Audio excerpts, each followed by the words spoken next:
الرجيم بسم الله الرحمن الرحيم الحمد لله الذي يؤمن الخائفين وينجي الصالحين ويرفع المستضعفين ويضع المستكبرين والصلاة والسلام والتحية والإكرام على أمينه وحبيبه وخيارته من خلقه وحافظ سره ومبلغ رسالاته العبد المرتضى والنبي المجتبى والرسول المصطفى أبي القاسم محمد اللهم صل على محمد وآل محمد وآله الأطيبين الأطهرين الأكرمين المعصومين المظلومين الذين أذهب الله عنهم الرجس وطهرهم تطهيرا اللهم صل على محمد وآل محمد لا سيما ابن الزهراء بقية الله وآيته الكبرى ولعنة الأبدية على أعدائهم أجمعين أما بعد فقد قال مولانا الصادق عليه الصلاة والسلام إنما سميت فاطمة لأنها فطمت من الشر. صلوات پڑھیں محمد. اللهم صل على محمد وآل محمد. عزیزان محترم،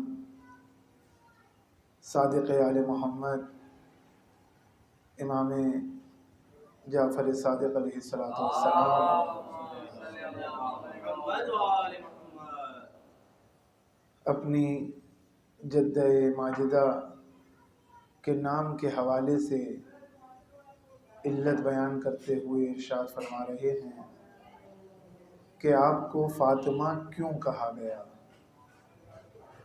احادیث میں بہت سی وجوہات بیان ہوئی ہیں کہ فاطمہ کو فاطمہ کیوں کہا گیا.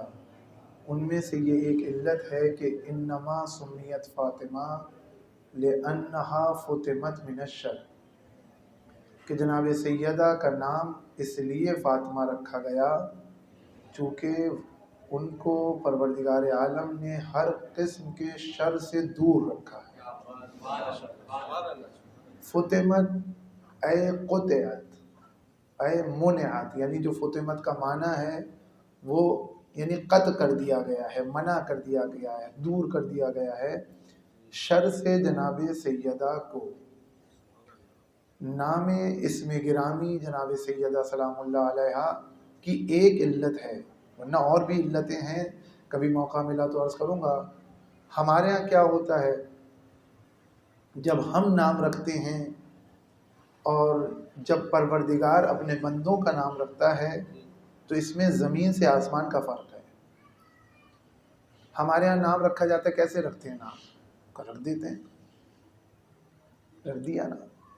اور اب تو وہ زمانہ بھی گزر گیا کہ کبھی بزرگوں سے جا کر کے مشورہ کیا جاتا تھا، علماء کے پاس جا کر کے بیٹھا جاتا تھا کہ آپ بتائیے کہ میں اپنے بچے کا نام کیا رکھوں. اب تو وہ زمانہ چلا گیا، اب تو ٹیلی ویژن پر لوگ نام رکھتے تھے، اور جو بہت زیادہ دیندار ہوتے ہیں تو وہ خود قرآن سے نام نکال کے رکھتے ہیں. اتنے دیندار ہیں کہ ہم نے قرآن سے اپنے بچے کا نام رکھا ہے. معنی پتہ ہو یا نہ پتہ ہو اس سے بحث نہیں ہے. ہمارے دوست نے اس بات کو نقل کیا، اب یہ بات مزاحن ہے لیکن ہے. بہرحال ان کے پاس ایک صاحب آئے کہ مولانا صاحب دعا کیجیے کہ ہمیں پروردگار بیٹا دے دے. ایک بیٹی مالک نے دی تھی ان کو، اس کے بعد اولاد ہی نہیں ہوئی تو اب پریشان ہیں. کہ مولانا صاحب دعا کیجیے کہ پروردگار ہمیں بیٹا دے دے. تو انہوں نے از روح مزاح متوجہ کرنا چاہا کہ آپ نے اپنی بیٹی کا نام کیا رکھا تھا. اب وہ میں نام یہاں پر نہیں لوں گا، خدا نخواستہ کوئی مورد نہ مل جائے ایک دوسرے کی طرف اشارہ کرنے لگے. تو انہوں نے نام بتایا کہ یہ رکھا تھا، جس کا اردو زبان میں ترجمہ ہوتا ہے بس. بس. تو جب آپ نے کہہ دیا بس تو خدا نے بھی کہہ دیا بس. ایک صلوات پڑھیں محمد والے.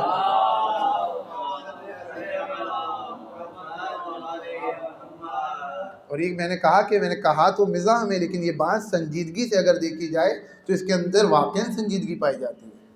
یہ نہیں کہ جو بھی نام رکھ دیا، قرآن سے بھی رکھ رہے ہیں تو کم از کم معنی پر توجہ ہونی چاہیے کہ آپ نام رکھ رہے ہیں تو کیا رکھ رہے ہیں. اور میں نے کہا کہ واقعاً اس کے اندر سنجیدگی پائی جاتی ہے. امام کاظم علیہ السلام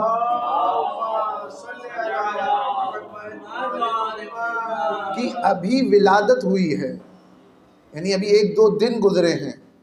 امام صادق علیہ السلام کے شاگرد یا صحابی امام سے ملنے کے لیے گھر تشریف لائے تو وہ کہتے ہیں کہ میں نے دیکھا کہ امام اپنے 2 دن کے بچے سے گہوارے میں منہ ڈال کر گفتگو کر رہے ہیں. اور میں وہاں پر کھڑا ہو گیا، یعنی راوی بیان کر رہا ہے، اور اتنا یعنی دیر لگی کہ میں نے محسوس کیا کہ دیر لگی. جیسے ہوتا ہے نا کہ یعنی کافی وقت لگا، اپنے بیٹے سے گفتگو کرنے میں کافی وقت لگا. جب امام نے گہوارے سے منہ اٹھایا، سر اٹھایا، تو مجھ سے کہا کہ آؤ آ کر کے اپنے امام کو سلام کرو. تو میں نے آ کر کے امام کو، جو 2 دن کے امام ہیں، انہیں آ کر کے سلام کیا. گہوارے سے امام نے میرے سلام کا جواب دیا اور کہا اذهب، جاؤ ابھی فوراً جاؤ، غیر اسم ابنتک التی سمیتها امسی، جاؤ اپنی بیٹی کا نام بدلو جو تم نے کل اس کا نام رکھا تھا. ٹھیک ہے آپ، ابھی 2 دن ہوئے ہیں اور آ کر کے نام پر توجہ دیجئے. نام پر بحث ہو رہی ہے کہ جو تم نے اپنی بیٹی کا نام کل رکھا ہے اسے فوراً جا کر کے بدلو. کیوں؟ اس لیے کہ ان اللہ مبغوض عند اللہ عز وجل، انہا مبغوض عند اللہ عز وجل، اس لیے کہ یہ نام پروردگار کے نزدیک مبغوض ہے. یعنی یہ ایسا نام ہے کہ جس کو پروردگار عالم پسند نہیں کرتا، یہ ایسا نام ہے کہ جس کو پروردگار عالم دوست نہیں رکھتا. یعنی آپ دیکھ رہے ہیں کہ معصوم ہم سے کیا چاہتے ہیں کہ تلویحاً اشارہ کر رہے ہیں کہ نام کی حد تک بھی اتنی مواظبت کرو، اتنی احتیاط کرو کہ دشمنوں سے متصل نہ ہونے پاؤ. ایک صلوات پڑھے محمد والے محمد. نام کی حد تک اتنی احتیاط کرو کہ ایسا نام نہ رکھ دینا کہ دشمنوں سے قریب ہو جاؤ. یہ نام کی بحث ہے. پیغمبر ارشاد فرماتے ہیں کہ حق الولد علی الوالد، حق الولد علی الوالد، بیٹے کا حق باپ پر کیا ہے؟ ان یحسن اسمہ، کہ اس کا بہترین نام رکھے. یعنی یہ معصوم حق جانتے ہیں کہ بیٹے کا حق ہے باپ پر کہ اس کا بہترین نام رکھے. حق کسے کہتے ہیں؟ ہمارے یہاں جب کہا جاتا ہے کہ یہ حق ہے تو حق کے معنی شریعت میں کیا ہے؟ یعنی حق کے معنی یہ ہے کہ اگر یہ کام انجام نہیں دیا جائے تو کل اس کے بارے میں سوال ہوگا. یعنی حق الولد علی الوالد، بیٹے کا حق باپ کی گردن پر یہ ہے کہ اس کا بہترین نام رکھے. یعنی حق سے مراد یہ ہے کہ اگر وہ کام انجام نہیں دیا تو کل تم سے سوال ہوگا. دیکھ رہے ہیں آپ، یہ دین ہے کہ جو نام کے بارے میں اتنی بحث رکھتا ہے، نام کے بارے میں اتنے حقوق کو بیان کر رہا ہے کہ حق الولد علی الوالد، بیٹے کا حق باپ پر یہ ہے کہ بہترین نام رکھے. ذرا دل پر ہاتھ رکھ کے بتائیے، جو اتنی تاکید کر رہا ہو نام پر، وہ تربیت پر کتنی تاکید کرتا ہو. تو غرض کہ یہ نام کی بحث ہے. بہرحال کبھی موقع ملا تو اس پر اور گفتگو کروں گا. تو غرض کہ ہم نام رکھ دیتے ہیں. جو میں بات کہنا چاہ رہا تھا وہ یہ ہے کہ ہمارے نام رکھنے میں اور خدا کے نام رکھنے میں زمین آسمان کا فرق ہے. یعنی جب ہم نام رکھتے ہیں اپنے بیٹے کا یا بیٹی کا تو ضروری نہیں ہے کہ نام میں اور کردار میں مطابقت پائی جائے. ممکن ہے نام کچھ اور ہے، کردار کچھ اور ہے. ایسا کیوں ہوتا ہے؟ اس لیے کہ جب ہم نام رکھ رہے ہیں تو ہمیں فیوچر کا معلوم نہیں ہے، ہمیں مستقبل کا علم نہیں ہے. لہٰذا ابھی ہمارے سامنے ہمیں نہیں معلوم کہ ہم نے اپنے بیٹے کا نام مثلاً رکھ دیا ہے عالم، نہیں معلوم کہ آنے والے دنوں میں یہ کیا گل کھلائے گا۔ نام تو عالم ہے، لیکن اگر آپ اس سے انگوٹھا بھی لگوائیے تو الٹا لگائے گا۔ یعنی نام میں عالم، کردار میں نل بٹا سناٹا۔ ایک صلوات پڑھے محمد و آل محمد۔ تو غرض کہ جب ہم نام رکھتے ہیں تو ہمارے نام رکھنے میں کردار میں اور نام میں مطابقت ضروری نہیں ہے، ممکن نہیں ہے۔ کیوں؟ اس لیے کہ ہمیں معلوم نہیں ہے، ہمیں مستقبل کا علم نہیں ہے، اس لیے کہ بیٹا کا نام جو ہے وہ پہلے آ رہا ہے، کردار اس کا بعد میں آ رہا ہے۔ لیکن جب پروردگار کے جو نام ہیں یا پروردگار جو اپنے بندوں کے نام رکھ رہا ہے، وہاں نام میں اور کردار میں مطابقت ضروری ہے۔ نام میں، یعنی اس کو میں اصطلاحی لفظ آپ کے سامنے بیان کروں، یعنی نام کسے کہتے ہیں؟ اسم میں، اور جس کا نام رکھا جاتا ہے اسے کہتے ہیں مسمہ۔ اسم اور مسمہ میں ہمانگی پائی جاتی ہے، جہاں پروردگار نے اپنا نام یا پروردگار نے اپنے بندوں کا نام جو رکھا ہے وہاں اسم اور مسمہ میں مطابقت پائی جاتی ہے۔ مثلاً پروردگار کا نام ہے رحمان، تو کیا ہمارے ہاں کوئی اگر عبد الرحمن ہے تو اس کے ہاں جو رحمان کا لفظ استعمال ہو رہا ہے اور جو پروردگار کے ہاں جو لفظ رحمان ہے، زمین سے آسمان کا فرق ہے۔ جبکہ ہمارے یہاں نام نہیں رکھے جاتے رحمان، منع کیا گیا ہے، اسی لیے عبد کے ساتھ رکھا جا رہا ہے۔ لیکن میں مثال دے رہا ہوں، یا اس کو ہٹا لیجئے، عالم ہی کی مثال لے لیجئے۔ خدا کا ایک نام ہے عالم۔ ہم جب نام رکھتے ہیں عالم اپنے بیٹے کا، یہ میں اس لیے مثال دے رہا ہوں کہ اکثر ایسے نام ہوا نہیں کرتے۔ ایک صلوات پڑھے محمد و آل محمد، ورنہ مثالیں بہت ہیں۔ تو میں نے عرض کیا کہ اگر ہمارے بیٹے کا نام اگر ہم میں سے کسی نے رکھ دیا ہے عالم، تو ضروری نہیں ہے کہ وہ عالم ہو، لیکن اگر پروردگار کا نام ہے عالم تو وہ واقعاً عالم ہے، یعنی وہ مخزن علم الہی ہے ذات باری تعالی۔ وہاں پر جہل کا تصور نہیں ہے۔ یعنی جب ہم نے اپنے بیٹے کا نام عالم رکھا ہے تو یہ نام کی حد تک ہے، ڈائریکشن ہے، علم ہے، اشارہ ہے، اس کے علاوہ کچھ نہیں ہے۔ لیکن جب پروردگار کا نام ہے عالم تو یہ ڈائریکشن نہیں ہے، اشارہ نہیں ہے، علم نہیں ہے، بلکہ صفت ہے پروردگار کی کہ جو ایک اس کی صفت کی طرف اشارہ ہو رہا ہے۔ یعنی علم الہی، مخزن علم الہی، جہاں پر جہل کا تصور نہیں ہے۔ اور تب میں یہاں پر جلدی سے ایک مثال دے دوں، یہ تو پروردگار کی بات ہے، لیکن پروردگار نے اگر اپنے بندے کا نام رکھ دیا ہے علی، توجہ چاہتا ہوں، اگر پروردگار عالم نے اپنے بندے کا نام رکھا ہے علی، تو علی ایک نام ہے، علی میں اور علی کے مسمہ میں مطابقت ضروری ہے۔ کیوں؟ اس لیے کہ یہ پروردگار نے رکھا ہے، اور پروردگار تو عالم الغیب والشہادہ ہے، پروردگار کو مستقبل کا علم ہے، پروردگار کو فیوچر کا معلوم ہے کہ کیا ہونے والا ہے۔ میں جس کا نام علی رکھ رہا ہوں وہ واقعاً علی ہے۔ علی کے معنی کیا ہے؟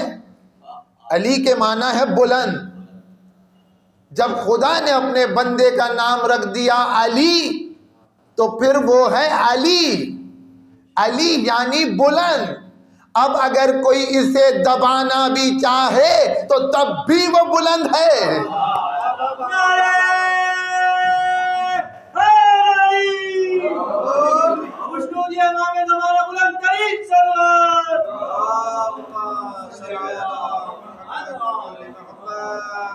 اس لیے کہ مالک نے اپنے بندے کا نام علی رکھا ہے، اب اگر کوئی اسے دبانا بھی چاہے تو تب بھی یہ بلند ہے۔ کیوں؟ اس لیے کہ پروردگار عالم نے اپنی صفت اعلیٰ کا اس کو مظہر بنایا ہے، وہ اعلیٰ ہے تو اپنی صفت علو کا مظہر قرار دیا تو علی نام قرار دیا، اور علی کے معنی ہے بلند۔ اب اگر کوئی اسے دبانا بھی چاہے تو تب بھی یہ بلند ہے۔ جبھی تو کہنے والے نے کہا کہ تعجب ہوتا ہے مجھے ایسی ذات پر، تعجب ہوتا ہے مجھے ایسی ذات پر کہ جسے دشمنوں نے جس کے نام کو دشمنی میں چھپانا چاہا، دشمنوں نے دشمنی میں چھپانا چاہا، دوستوں نے مصلحت اور مجبوری میں چھپایا، وہ اس کے باوجود بھی علی رہا۔ ایک صلوات پڑھے محمد و آل محمد۔ مجھے تعجب ہے ایسے انسان پر کہ جس کے نام کو دشمنوں نے دشمنی میں چھپایا، دوستوں نے مجبوری میں، مصلحت میں، یعنی اگر مثلا نام لے تو گردن کٹ جائے، لیکن اس کے باوجود بھی وہ علی رہا۔ بھئی تعجب کس بات کا ہے؟ جب خدا نے اسے علی کہہ دیا تو پھر وہ علی ہے، اس لیے کہ پروردگار نے اس کا نام علی رکھا ہے۔ اور اب میں یہاں پر ایک لفظ آیا ہے تو جلدی سے گزارش کر دوں میرے عزیزو، حدیث میں، روایات میں جو 70 کا لفظ استعمال ہوتا ہے، اس کے معنی یہ ہے کہ بہت زیادہ، کثیر۔ شام کے ممبروں سے کیا کچھ نہیں کہا گیا مولا کائنات کو، نام علی کے خلاف کتنے سب و شتم کیے جا رہے ہیں۔ میرے عزیزو، شام میں جمعے کا خطبہ مکمل نہیں ہوتا تھا جب تک کوئی مولا کائنات کو برا بھلا نہ کہہ دے، دیکھ رہے ہیں آپ۔ لیکن اس کے باوجود وہ امام جمعہ جو شام میں خطبہ دے رہا ہے اور اس کے خطبہ جو ہے وہ مکمل نہیں ہوتا ہے جب تک مولا کائنات کو نعوذ باللہ گالی نہ دے دے، برا بھلا نہ کہہ دے۔ 70,000 ایسے ممبر ہیں جو شام میں استعمال ہو رہے ہیں مولا کائنات کے نام کے خلاف۔ لیکن میرے عزیزو، آج وہ تمام خطباء اپنے مائع ممبر دفن ہو گئے، ان کے کسی کا نام کا کچھ نہیں پتا، لیکن علی کل بھی علی تھا، آج بھی علی ہے اور کل بھی علی رہے گا۔ کیوں؟ اس لیے کہ پروردگار نے اس کا نام علی رکھا ہے، اور جب علی رکھا ہے تو یہ بلند ہے، اور یہ فقط بلند نہیں ہے۔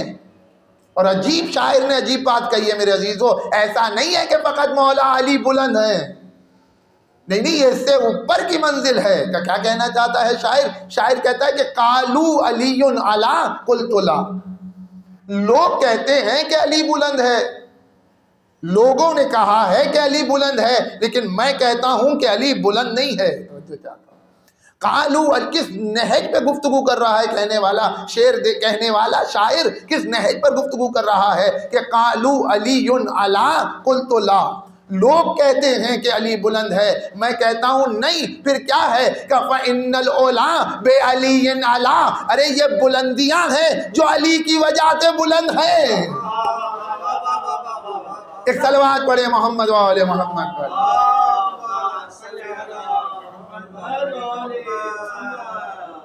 یہ بلندیاں ہیں جو علی کی وجہ سے بلند ہیں، علی بلندیوں کے پیچھے کب جاتے ہیں؟ بلندیاں ہیں جو علی کا آ کر کے طواف کرتی ہیں تو تب جا کر کے بلندی بنتی ہیں۔ علی کو تمنا نہیں ہے علم کی، علم چاہتا ہے کہ کسی مرد کا ہاتھ مل جائے۔ ذوالفقار کو خواہش نہیں ہے، علی کو خواہش نہیں ہے ذوالفقار کی، ذوالفقار کی تمنا ہے کہ کسی مرد کے ہاتھ میں آ جاؤں۔ یہ ہے مولا کائنات، اس لیے کہ پروردگار عالم نے ان کا نام علی رکھا ہے۔ اور اب میں یہاں پر ایک اور بات کہوں میرے عزیزو، حدیث جو ہے کہ اب یہ بات اگر واضح ہو گئی ہے کہ ہمارے ہاں جب نام رکھا جاتا ہے تو کردار میں اور نام میں مطابقت ضروری نہیں ہے، نام کچھ ہے کردار کچھ ہے۔ نام اسد ہے، اسد کے معنی ہے شیر، شجاع، اور کردار میں اتنے کہ ایک آواز آ جائے تو پریشان ہو جائے۔ ایسا ہے کہ نہیں ہے؟ کتنی مثالیں آپ کو مل جائیں گی۔ اب میں نے کہا کہ اگر میں نام لے لوں تو کہیں خدا نہ خواستہ آپس میں ایک دوسرے کو اشارے نہ ہونے لگ جائیں۔ ایک صلوات پڑھے محمد و آل محمد۔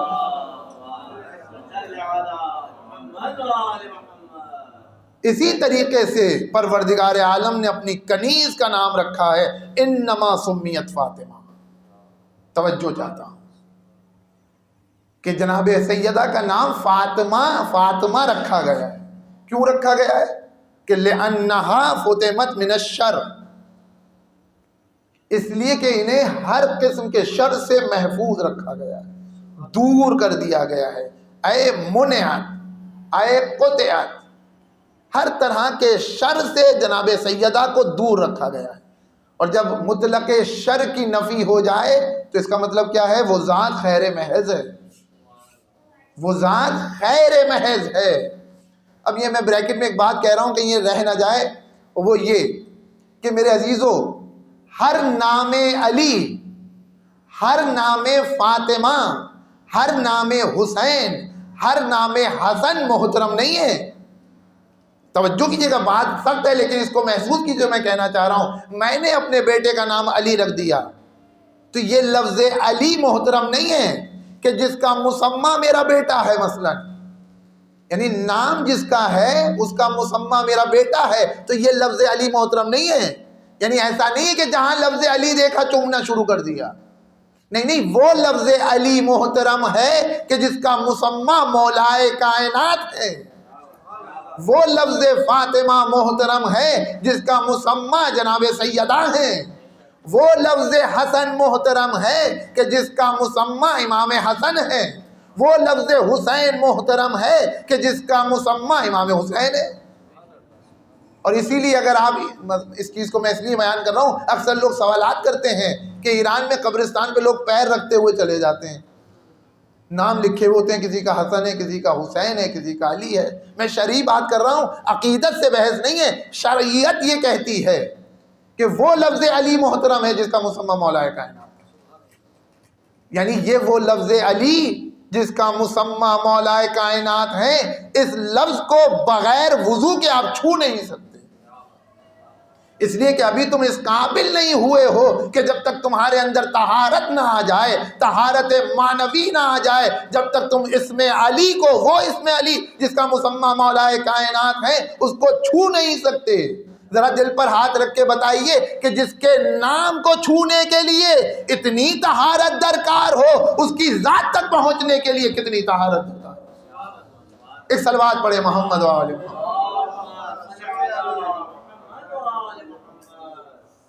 تو یہ نام جناب سیدہ کا رکھا گیا ہے. انما سمیت، امام حدیث ارشاد فرما رہے ہیں، راوی کھڑا سن رہا ہے. میں نے حدیث آپ کے سامنے ارشاد فرمائی، آپ سن رہے ہیں. اسی طریقے سے امام نام فاطمہ کی تفسیر کر رہے ہیں.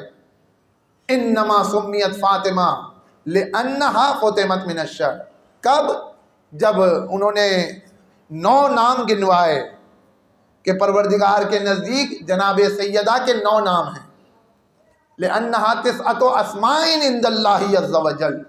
حدیث، اور حدیث اپنی سند میں صحیح ہے کہ پروردگار کے نزدیک جناب سیدہ کے 9 نام ہیں. ان میں سے پہلا نام فاطمہ ہے. راوی سن رہا ہے، آواز دی، اتدری ای شیء تفسیر فاطمہ؟ تمہیں کچھ پتا ہے کہ تفسیر فاطمہ کیا ہے؟ سیدہ کے نام کے معنی کیا ہیں؟ تمہیں کچھ معلوم ہے؟ وہ بھی ہماری طرح سوچ رہا تھا، بھئی نام ہے، نام رکھ دیا جیسے ہم نام رکھ دیتے ہیں. اسی طریقے سے پیغمبر نے اپنی بیٹی کا نام فاطمہ رکھ دیا. اس میں کون سی خاص بات ہے؟ اس میں کون سی تفسیر ہے؟ تو مولا اس طرف اشارہ کر رہے ہیں کہ اتدری ای شیء تفسیر فاطمہ، کیا تمہیں کچھ پتا ہے کہ تفسیر فاطمہ کیا ہے؟ فاطمہ کے یعنی معنی کیا ہے؟ وہ کہتے ہیں اخبرنی یا سیدی و مولائی، آپ مجھے بتائیں، آپ مجھے خبر دیں اے میرے سید و سردار کہ تفسیر فاطمہ کیا ہے. تو امام نے اس تفسیر کو بیان کرتے ہوئے کہا کہ لأنہا فطمت من الشر، کہ ان کو فاطمہ اس لیے کہا گیا ہے کہ ہر قسم کے شر سے انہیں دور رکھا گیا ہے. مطلق شر کی نفی ہو رہی ہے. ہر قسم کے، اچھا شر کہاں پر ہوتا ہے؟ چاہے وہ شر اعتقاد میں ہو، چاہے وہ شر اخلاق میں ہو، چاہے وہ شر احکام میں ہو، ہر قسم کے شر سے جناب سیدہ کو دور کر دیا گیا ہے. اور جہاں مطلق شر کی نفی ہو جائے، اس کا مطلب یہ ہے کہ وہ ذات خیر محض ہے. خیر محض یعنی وہاں شر کا گزر نہیں ہے. اب یہ میرے عزیزوں، یہ لفظ ایک تقریر نہیں، کئی تقریریں چاہتا ہے کہ تاکہ اس کی وضاحت ہو سکے، لیکن میں آپ کی سماعتوں پر بھروسہ کرتے ہوئے آگے بڑھ رہا ہوں کہ مطلق شر کی نفی ہو رہی ہے، ہر قسم کے شر کی نفی ہو رہی ہے.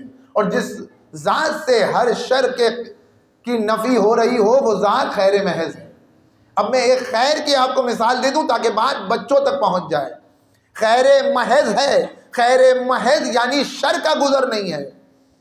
مثال پر توجہ کیجئے گا، یہ بلب جل رہا ہے، ٹیوب لائٹ، یہ نور محض ہے، یعنی اس سے سوائے روشنی کے کوئی اور چیز کا تصور نہیں کیا جا سکتا.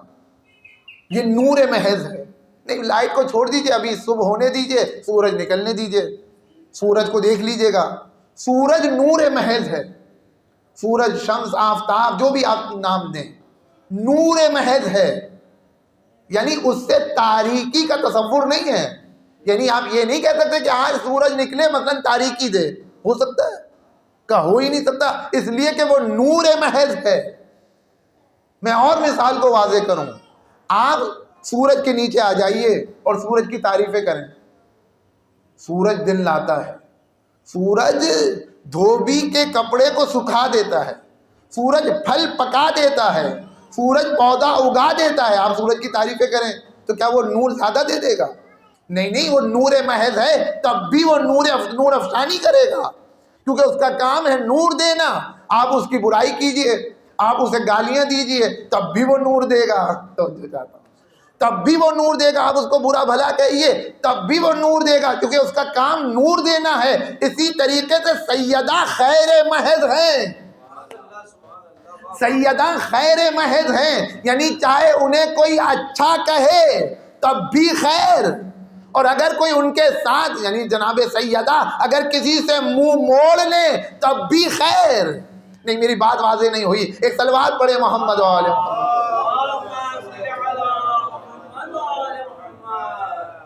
جس طریقے سے امام ہدایت محض ہیں، ہادی محض ہیں، ایسا نہیں ہے جیسے ہمارے یہاں ہوتا ہے، مثلا مجھے اگر کوئی گالی دے دے تو ممکن ہے اس لباس میں تھوڑا سا صبر کر لوں، لیکن دل میں ایک عجیب سی کیفیت ہوگی، کاش کہ میں یہ لباس نہ پہنا ہوتا تو تم سے بہتر گالی دینا مجھے آتی ہے مثلا۔ یا اگر مثلا گالی نہ بھی دوں، برا بھلا نہ بھی کہوں، لیکن دل میں ایک عجیب سی کیفیت ہوگی۔ ایسا ہوتا ہے کہ نہیں ہوتا؟ ہر انسان اپنے دل کا حال تو خوب جانتا ہے۔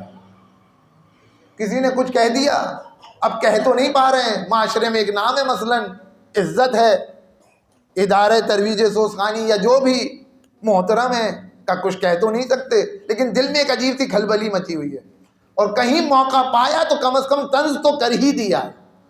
یہ طنز ہم نے کس لیے کیا ہے؟ اپنے دل کی بھڑاس کو نکالنے کے لیے۔ ایسا ہوتا ہے کہ نہیں ہوتا؟ لیکن امام ایسا نہیں ہے، امام ہدایت کے لیے کر رہا ہے جو کر رہا ہے۔ اگر کوئی سخت جملہ کسی کے لیے امام کہہ رہا ہے تو تب بھی ہدایت کے لیے کہہ رہا ہے۔ میں مثال دوں تاکہ بات میری پہنچ جائے۔ حر نے آ کر کے امام حسین کا راستہ روکا، کتنا سخت کام کیا ہے، کوئی تصور کر سکتا ہے؟ آ کر کے لجام فرض کو ہاتھ ڈال دیا۔ مثلا اگر کوئی بزرگ اور بڑی شخصیت کے آگے آ جائے اور گاڑی روک دے تو ہم تو نہیں جانے دیں گے، یہ کوئی معمولی توہین ہے؟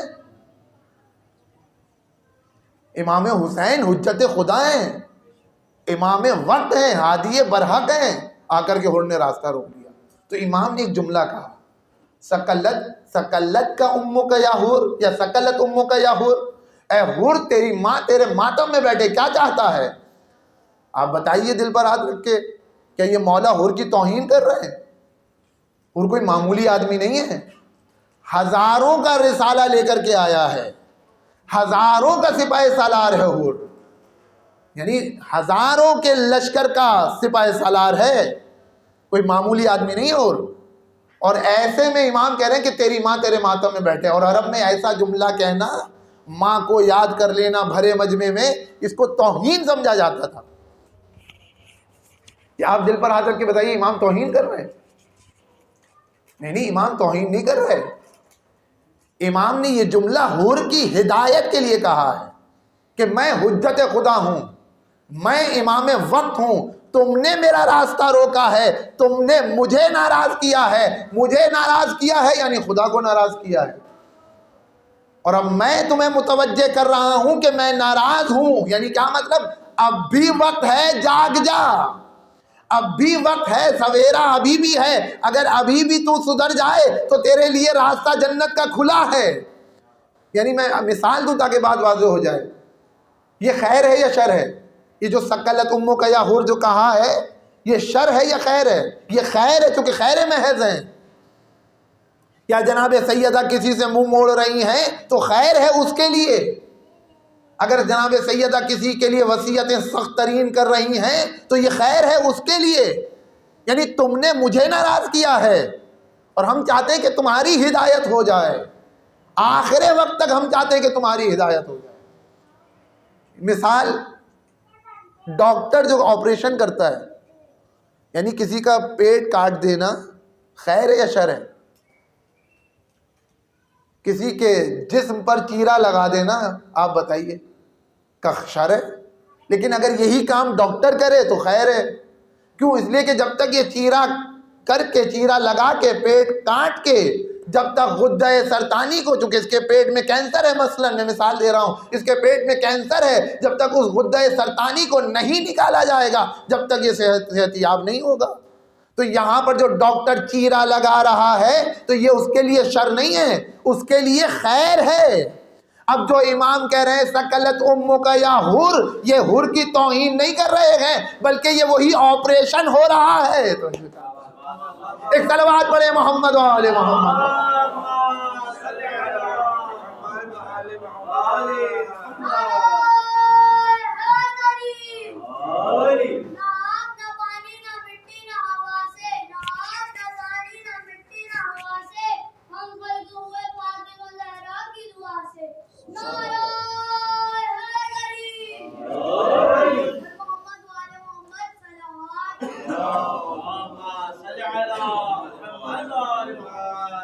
یا آخر وقت میں نباز فطرت ہے امام، جو آخری وقت میں جب انسان کے پاس کوئی راستہ نہیں رہ جاتا، ایک آخری انجیکشن لگایا جاتا ہے، یا آر یا پار، یا ادھر آ جاؤ یا ادھر چلے جاؤ. وہ آخری انجیکشن ہے جو امام لگا رہے ہیں. سکلت امک یا حر، اے حر تیری ماں تیرے ماتم میں بیٹھے. کیوں؟ اس لیے کہ ہدایت محض، امام ہدایت کے لیے وجعلناہم ائمۃ یہدون بامرنا، ہم نے انہیں امام بنایا ہے اور یہ ہمارے امر سے ہدایت کرتے ہیں. اور جب ہدایت کرتے ہیں تو ہر حال میں ہدایت کرتے ہیں. اسی طریقے سے جناب سیدہ اگر کسی سے ناراض ہو رہی ہیں یا اگر کسی کے لیے سخت ترین وصیت کر رہی ہیں تو اس کو متوجہ کرنا چاہ رہی ہیں. ایسا نہیں ہے جیسے ہمارے ہاں ہوتا ہے کہ اس نے ہمیں برا کہہ دیا تو ہم ناراض ہو گئے. نہیں، ناراضگی بھی اس وجہ سے ہے کہ تم متوجہ ہو جاؤ. اب بھی وقت ہے، سویرا ہے، جاگ جاؤ. حر سمجھدار تھا، سمجھ گیا، متوجہ ہو گیا، اور کچھ لوگ سمجھدار نہ تھے. ایک صلوات پڑھے محمد و آل محمد. آپ توجہ کریں، انما سمیت فاطمہ لانہا فطمت من الشر، کہ سیدہ کو ہر قسم کے شر سے دور رکھا گیا ہے، اس لیے انہیں فاطمہ کہا گیا. مطلق شر کی نفی ہو رہی ہے. مطلق شر کی نفی یعنی خیر محض. بس آخری بات اور اسی پر مجلس تمام. خیر کسے کہتے ہیں؟ خیر کا کمال کیا ہے؟ قرآن کی آیت نے کہا ان اللہ خیر و ابقا، اللہ خیر ہے اور باقی رہے گا. وما عند اللہ خیر و ابقا، اور جو کچھ اللہ کے نزدیک ہے وہ خیر ہے، وہ باقی رہے گا. والآخرۃ خیر و ابقا، آخرت خیر ہے اور باقی رہے گا. دیکھ رہے خیر کا کمال کیا ہے؟ جو چیز خیر ہے وہ باقی رہے گی. اللہ خیر ہے، کمال کیا ہے؟ وہ باقی رہے گا. وما عند اللہ خیر و ابقا، اور جو کچھ اللہ کے نزدیک ہے وہ بھی خیر ہے. یہ نہیں کہا کہ وما عند اللہ من خیر یا من بقا، کہ وہ خیر میں سے ہے اور وہ باقی رہنے میں سے ہے. نہیں، مطلق ماں کی طرف اشارہ ہے. ما عند اللہ خیر و ابقا، جیسے اللہ خیر ہے اسی طریقے سے جو اللہ سے نزدیک ہو جائے. تو جس طرح سے خدا نے اپنی شان کو بیان کیا ہے اسی طریقے سے اس کی بھی شان کو بیان کر رہا ہے کہ جو مجھ سے نزدیک ہو جائے وہ بھی میری طرح سے خیر ہے. جیسے میں خیر ہوں، اور جو میری اندیت میں آ جائے، جو میرے قریب ہو جائے، جو میرے نزدیک آ جائے وہ بھی خیر ہے اور باقی رہے گا. یعنی جو اللہ کے نزدیک ہے وہ خیر ہے اور وہ باقی رہے گا. اور ایک قرآن کی آیت نے کہا وما ينفذ عندکم، جو ہمارے پاس ہے وہ مٹ جائے گا. وما عند اللہ باق، اور جو اللہ کے پاس ہے وہ باقی رہے گا. اب میں یہاں پر ایک بات اور عرض کروں آپ کے سامنے. ہم نے کبھی اپنی زندگی کا محاسبہ اس طریقے سے کیا ہے؟ صبح سے لے کر رات تک کیلکولیشن کریں اپنے کاموں کی کہ وہ کام جو ہم نے اپنے لیے انجام دیے ہیں وہ سب مٹ جائیں گے. جتنے بھی کام میں نے اپنے لیے، اپنے نام کے لیے، اپنے نمود کے لیے، اپنے جذبات کے لیے، اپنی خواہشات کے لیے، اپنی زندگی کے لیے، اپنی پرسنل لائف کے لیے، جو بھی آپ محسوس کریں اور ترجمہ کریں، جو بھی کچھ میں نے اپنے لیے کیا ہے وہ مٹ جائے گا. میں تو نہیں کہہ رہا ہوں، قرآن کہہ رہا ہے وَمَا يَنْفُذْ عِنْدَكُمْ، جو تمہارے پاس ہے وہ مٹ جائے گا. وَمَا عِنْدَ اللَّهِ بَاقٍ، جو اللہ کے نزدیک ہے وہ باقی رہے گا. تو جو میرے پاس ہے، جو میں نے کیا ہے اپنے لیے، وہ مٹ جائے گا، اور جو میں نے للہیت کے ساتھ کیا ہے، اللہ کی اندیت کے لیے کیا ہے، وہ باقی رہے گا. یعنی ہر وہ کام جو خدا کے لیے انجام دیا جائے وہ باقی رہے گا، اور جو کام ہم اپنے لیے کر رہے ہیں وہ مٹ جائے گا. چونکہ خیر کی شان یہ ہے کہ وہ باقی رہے گا، تو کیا شر کی شان بھی یہی ہوگی کہ شر بھی باقی رہے گا؟ کہا ہو ہی نہیں سکتا. تو رف الاشیاء بازدادہا، اشیاء کو پہچانا جاتا ہے اس کی ضد سے. اگر خیر باقی رہے گا تو شر ہمیشہ مٹ جائے گا. آج مٹے یا کل، آج مٹے یا کل اسے مٹنا ہی ہے، اس لیے کہ وہ خیر کے مقابلے میں آیا ہے. جو بھی خیر کے مقابلے میں آئے اس کا نتیجہ مٹ جانا ہے. سیدہ خیر محض ہیں، سیدہ خیر محض ہیں. خیر کی شان یہ ہے کہ وہ باقی رہے گا. اب جو سیدہ کے مقابلے میں آ جائے وہ آج مٹے یا کل اس کا مقدر ہے مٹ جانا. شاید اسی لیے جب کوثر کی تفسیر کرتے ہوئے آخری آیت کی طرف اشارہ کیا تو کیا کہا؟ اِنَّا شَانِئَکَ هُوَ الْأَبْتَرُ، تیری نسل منقطع النسل ہے. ایک صلوات پڑھے محمد و آل محمد. صلی علی محمد و آل محمد. جو آپ کے مقابلے میں جو تیرا دشمن آ رہا ہے اس کی نسل جو ہے وہ منقطع النسل ہے، وہ نسل بریدہ ہے. کیوں؟ اس لیے کہ خیر کے مقابلے میں آیا ہے.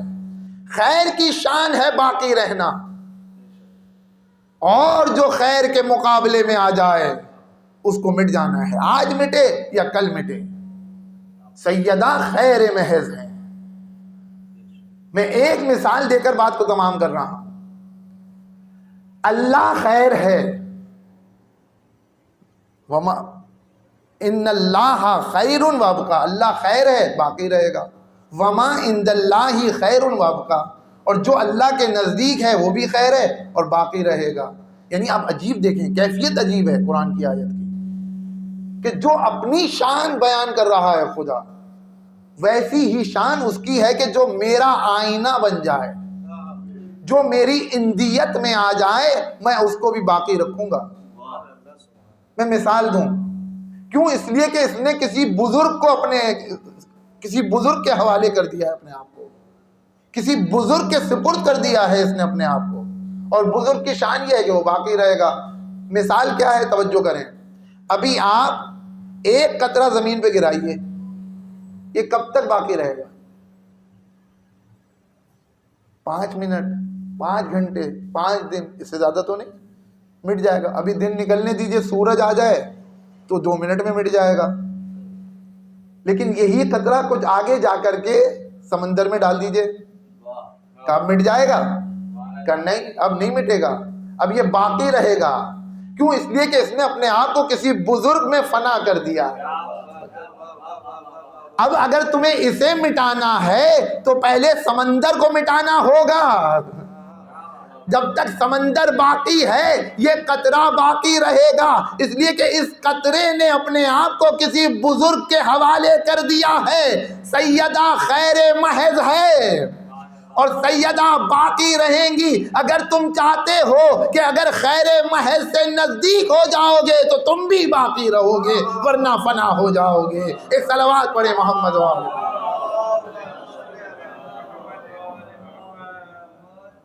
سیدہ خیر محض ہیں. یعنی اگر کسی سے، بس میں نے بات کو تمام کر دیا، اگر کسی سے ناراض بھی ہو رہی ہیں تو اس کی بھلائی کے لیے ناراض ہو رہی ہیں. ایسا نہیں ہے میرے عزیزو جیسے کہ ہم جذبات میں کسی سے ناراض ہو جاتے ہیں بڑے بھائی سے ناراض ہو گئے، منہ پھلا لیا، اپنے جذبات کا اظہار کر دیا. وہاں ایسا نہیں ہے، اس لیے کہ وہ پروردگار عالم کے اوصاف کا مظہر ہے. اب یہ ایک بحث ہے کہ پروردگار انسان کو کیسے چاہتا ہے، یہ کیسے پتہ چلے گا؟ کوئی اس کا محبت کا مظہر ہو جو بتائے کہ اللہ چاہنے والا. وہ کون ہے؟ وہ اہل بیت ہے. اللہ جیسے غضبناک ہوتا ہے ایسا نہیں ہے میرے عزیزو. جیسے آج ہمیں کوئی خوشی ملی تو ہم خوشحال ہو گئے، ابھی کل کوئی غم آ جائے تو چہرے پہ غم کا تصور آ جائے گا. یعنی ہمارے ہاں حالت میں تغیر پایا جاتا ہے، پروردگار کے یہاں تغیر نہیں ہے. پروردگار ایک ہی وقت میں مثلا غضبناک ہو رہا ہے، جس طرح سے غضبناک ہو رہا ہے اسی طرح سے اس کی رضائیت پائی جاتی ہے. اور اس کے غضب اور اس کی رضا کا مظہر اہل بیت ہے. اگر وہ رضائیت کا اظہار کر رہے ہیں تو اس لیے نہیں کر رہے ہیں کہ تم نے ہمارے ساتھ کچھ اچھا کیا ہے، اور اگر وہ غضبناک ہو رہے ہیں تو اس لیے غضبناک نہیں ہو رہے کہ تم نے ہمارے ساتھ برا کیا ہے. نہیں، تم نے ہمارے ساتھ برا نہیں کیا ہے، اپنے ساتھ برا کیا ہے. اور ہم ناراض ہو کر تمہیں متوجہ کرنا چاہتے ہیں کہ تم نے اپنے لیے جہنم خریدی ہے. ہم ناراض ہو کر تمہیں متوجہ کر رہے ہیں اب بھی جاگ جاؤ سویرا. جیسے میں نے حور کی مثال دی، حور سمجھدار تھا، سمجھ گیا، لیکن یہ بدبخت نہیں سمجھ سکے. بس عزیزو، کیا خیر محض ہے سیدہ، اپنوں کے لیے بھی خیر، غیروں کے لیے بھی خیر. اور جو اہل بیت سے قریب ہوتا جائے گا وہ صفت اہل بیت کی اس کے اندر نظر آئے گی. ہو ہی نہیں سکتا کہ کوئی اہل بیت سے قریب ہو اور اہل بیت کی صفت کا ظہور اس سے نہ ہو، نہیں ہو سکتا. کیونکہ ان کا کمال ہی یہ ہے کہ جیسے خود ہیں ویسا اپنا چاہنے والے کو بنا دیتے ہیں. ہماری ذمہ داری یہ ہے کہ ہم اپنے آپ کو اہل بیت سے قریب کریں. پھر دیکھیے، جیسے آج اگر کوئی ہمیں گالی دے رہا ہے تو ہمیں برا لگ رہا ہے، لیکن جب ہم اہل بیت سے قریب ہو جائیں گے، قریب ہو جانے کے معنی کیا ہے، کبھی موقع ملا تو عرض کروں گا، تو آپ یقین کریں ہماری صحت پہ کوئی اثر پڑنے والا نہیں. سچ کہہ رہا ہوں. ایسا نہیں ہے کہ میں حق اور ناحق کی بات کر رہا ہوں کہ وہاں پر آپ کھڑے نہ ہو، نہیں، وہ الگ منزل ہے، لیکن اپنی ذات کے لیے کبھی انسان ناراض نہیں ہوگا. جناب سیدہ امام حسن دیکھ رہے ہیں، شب جمعہ ہے، رات کی تاریکی چھائی ہوئی ہے. اماں نے ایک ایک کے نام لے کر کے نام بنام پڑوسیوں کے لیے دعا کر رہی ہیں، ایک ایک کا نام لے رہی ہیں. لیکن جب صبح کی سفیدی نمودار ہوئی تو مصلی سے اٹھ گئی. امام نے آواز دی، اماں آپ نے سب کے لیے دعا کی، ہمارے لیے دعا نہیں کی. تو بی بی نے کہا الجار ثم الدار، پہلے پڑوسی بعد میں گھر. یہ ہے دل سیدہ جو جل رہا ہے ان جاہلوں کے لیے کہ جنہوں نے سیدہ اور اہل بیت کا ساتھ نہیں دیا. وہی افراد کہ کم از کم اگر گھر پہ آگ نہیں لگائی ہے تو آگ بجھانے بھی نہیں آئے، ان کے لیے سیدہ دعا کر رہی ہیں کہ جنہوں نے سیدہ کا بعد رسول وہ حال کر دیا کہ سیدہ رسول کے بعد 75 یا 95 دن سے زیادہ زندہ نہ رہ سکیں.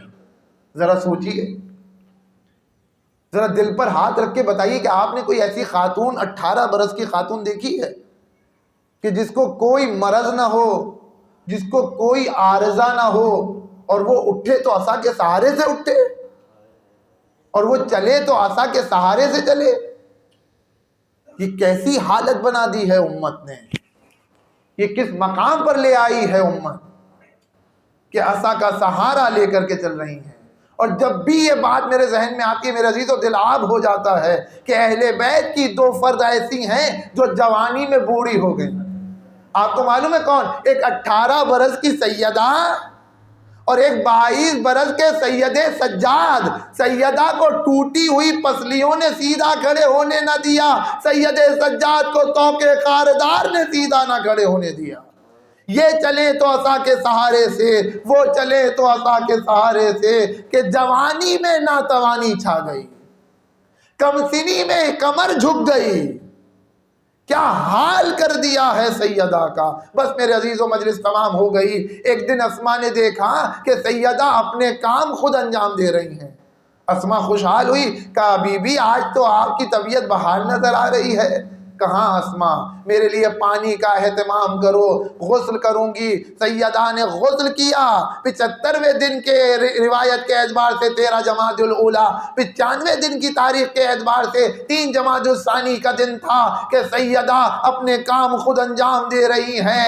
حسنین کو نہلا رہی ہیں، لباس پہنا رہی ہیں، ان کے سر پر خود کنگھی کر رہی ہیں، اور خود بھی غسل کیا اور کہا اسما میں بچوں کو لے کر کے جا رہی ہوں۔ دونوں کو ہاتھ پکڑا، قبر نبی پر آئیں، 2 رکعت نماز پڑھی۔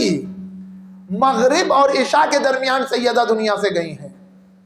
2 رکعت نماز پڑھی اور کہا بچوں اپنے بابا کے پاس بیٹھو، میں جا رہی ہوں۔ مجھے نہیں معلوم کہ سیدہ رخصت ہونے کے لیے آئی تھی یا بچوں کو چھوڑنے کے لیے آئی تھی۔ سیدہ گھر تشریف لے آئیں۔ کہا اسما میں صحن خانہ میں ہوں، حجرے میں ہوں، جب تک میرے پاس سے تسبیح الہی کی آواز آئے تو مجھ سے بات نہ کرنا، اور اگر آواز آنا بند ہو جائے تو مجھے پکارنا۔ اگر میں جواب نہ دوں تو سمجھ لینا کہ میں اپنے بابا سے جا ملی۔ اسما دروازے پر بیٹھ گئیں۔ تسبیح الہی، تمجید الہی، تحمید الہی، تہلیل الہی کی آواز آ رہی ہے۔ اچانک سیدہ کی آواز آنا بند ہوئی۔ اسما نے آواز دی، اے بنت مصطفیٰ۔ کوئی جواب نہ آیا۔ اے اس کی بیٹی جو کائنات میں سب سے افضل ہے، کوئی جواب نہ آیا۔ اے سیدہ، کوئی جواب نہ آیا۔ اب جو آ کر کے دیکھا، چادر ہٹائی تو سیدہ دنیا سے جا چکی تھی۔ ادھر سے حسنین قبر نبی سے چلے، ہاتف غیبی نے آواز دی سیدہ کے یتیم آ رہے ہیں۔ گھبرائے ہوئے گھر میں وارد ہوئے۔ اسما نے بچوں کی توجہ کو بٹانا چاہا۔ کہا اسما تم یہ سمجھتی ہو ہمیں معلوم نہیں ہے؟ ابھی ہم قبر نبی سے، نانا کی قبر سے آ رہے تھے، غیب سے آواز آئی کہ سیدہ کے یتیم آ رہے ہیں۔ یہ کہہ کر صحن خانہ میں وارد ہوئے۔ تاریخ کہتی ہے حسن نے آواز دی کلمینی یا اماں، اے اماں مجھ سے بات کرو اس سے پہلے کہ میری روح پرواز کر جائے۔ روایت کے جملے ہیں، حسین پائنتی پر آ کر کے کھڑے ہوئے، آواز دی اماں آپ کا حسین آیا ہے۔ کوئی جواب نہ دیا۔ دونوں بچے مسجد النبوی میں واپس ہوئے۔ بس میں مجلس کو تمام کر رہا ہوں۔ علی نے بچوں کو آتے ہوئے دیکھا۔ نباز فطرت ہے علی، کہنے کی ضرورت نہیں ہے، چہرہ بتا دیتا ہے کہ ہوا کیا۔ اور علی جیسا امام جیسے ہی بچوں کو آتے ہوئے دیکھا، کمر سے باپ کے لپٹ گئے، بابا اماں گزر گئی۔ وہ علی جو فاتح خیبر ہے، وہ علی جو قاتل مرحب و انتر ہے، ہائے علی کی قوت کو کیا ہو گیا، ہائے علی کی طاقت کو کیا ہو گیا۔ جیسے ہی سیدہ کی خبر شہادت سنی، روایت کہتی ہے مسجد النبوی میں علی منہ کے بل زمین پر گرے، غش سے افاقہ ہوا۔ گھر آتے آتے 2 قدم بیٹھ جاتے ہیں اور کہتے جاتے ہیں آج علی اکیلا ہو گیا، آج علی تنہا ہو گیا۔ گھر میں آئے کہ اے سیدہ اب میری راتیں جاگ کے گزریں گی، اب میرے غم زیادہ ہو گئے ہیں، اب میرے غم بڑھ گئے ہیں۔ مسئلہ زوجہ کا نہیں ہے، کبھی موقع ملا تو عرض کروں گا میرے عزیزو، مسئلہ زوجہ کا نہیں ہے، مسئلہ سیدہ کا ہے۔ اس لیے کہ جس مقام پر علی ہے اس مقام پر کوئی زوجہ نہیں ہے سوائے سیدہ کے۔ سرحانے سے وصیت نامہ ملا جس پہ لکھا تھا اے علی میں نے تمہیں اور تمہارے بچوں کو خدا کے حوالے کر دیا، یا علی غسلنی وحنتنی وکفنی باللیل وصلی علی ودفنی باللیل۔ اے علی آپ مجھے غسل دیجیے گا، آپ مجھے حنوط دیجیے گا، آپ مجھے کفن پہنائیے گا مگر رات میں، اور آپ مجھ پر نماز پڑھائیے گا، اور آپ مجھے دفن کیجیے گا مگر رات میں۔ وصیت سن لی آپ نے؟ دفن کرنے کی رات میں وصیت سمجھ میں آتی ہے. کیوں؟ اس لیے کہ سیدہ نہیں چاہتی کہ جنہوں نے سیدہ کو ستایا ہے وہ سیدہ کے جنازے میں شریک ہوں، اس لیے وصیت کر رہی ہیں کہ مجھے رات میں دفن کیجیے گا. لیکن رات میں غسل کی وصیت کیوں ہے؟ جس کا علی جیسا معصوم شوہر ہو اس کے سامنے دن اور رات میں کیا فرق پڑتا ہے؟ کہ نہیں عجب نہیں سیدہ آواز دیں کہ نہیں تمہیں نہیں معلوم کہ میرے علی کا دل کتنا ٹوٹا ہوا ہے، میں نہیں چاہتی کہ ٹوٹی ہوئی پسلیاں علی دیکھے، میں نہیں چاہتی کہ سوجے ہوئے بازوؤں پر نظر علی کی پڑے. اور یہی ہوا درمیان غسل کہ جس نے بچوں کو رونے سے منع کیا تھا، اے میرے بچوں تمہیں رونے سے منع تو نہیں کرتا لیکن آہستہ رونا کہ کہیں اہل محلہ نہ اٹھ جائیں. تاریخ کہتی ہے چھوٹے چھوٹے بچے آستین میں منہ دبائے اپنی ماں پر گھٹ گھٹ کے رو رہے تھے. اس علی نے درمیان غسل ایک چیخ ماری کہ بعد میں سلمان نے پوچھا مایوب کی مولا آپ کو کس چیز نے رلا دیا؟ ارے سلمان کیا سوال کرتے ہو، جب میرا ہاتھ سیدہ کے پہلو پر گیا پسلیاں ٹوٹی.